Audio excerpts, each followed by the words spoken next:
It still surprises me, everything you do for growing fruit and getting good quality.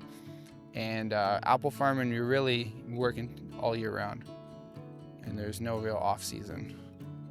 So the harvest starts in the end of August for some of the early varieties, and we are done harvesting in the end of October. So to make sure the apples get handled gently through picking and transportation, we like to train our guys and how to handle them so they can be soft, gentle, to kind of treat them like an egg. So our priority as soon as the apples are picked is to get them cold as quick as we possibly can. They go straight into a refrigerated truck, and once it's full, it gets immediately shipped to the plant. There's traceability on all the fruit, so we have bin slips on all the bins when they get here, so they'll have the orchard they came from. Truck will have a bin slip, so all those bins will be tracked.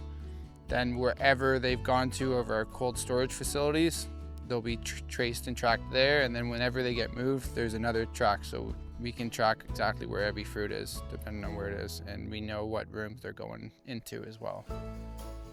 Then once it goes to the plant, either goes straight onto the pre-sizer or it'll go on to a cold room.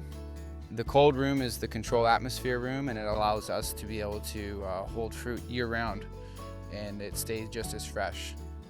We'll put the fruit in there once the room's full. We inject nitrogen into the room that drops the oxygen level down very low, very quick. It stops the fruit from ripening, just puts the fruit to sleep. When you bring them out later in the year, they're still just as hard and just as crunchy and just as fresh and as flavorful as one right off the tree. So the first step of the process when we pack the apples, every single piece of fruit we have goes across our pre-sorter. Every apple gets their 60 pictures of it. Every single side of the apple gets captured. It also gets weighed, and then it gets also x-ray basically. Puts all of that stuff together, and then depending on our grading qualities for each customer, it will bring it out and drop it into that exact flume. Each flume will fill a bin, and that will be for a particular customer or particular grade quality. After that, we go into packaging. The apples will get on either the bag line, where they are put into bags of different sizes, or the tray line. That's the loose stuff on the shelves you will see at a grocery store. And we're always innovating and trying to make it so we have a more biodegradable and more recyclable packaging as we possibly can.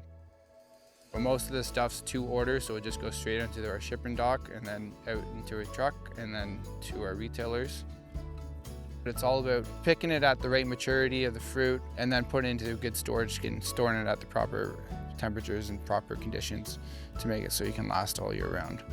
Everything we do is to bring the best quality of fruit to you, to make it so you can have Canadian product all year round or as long as possible, and safe, high quality fruit from farm to table.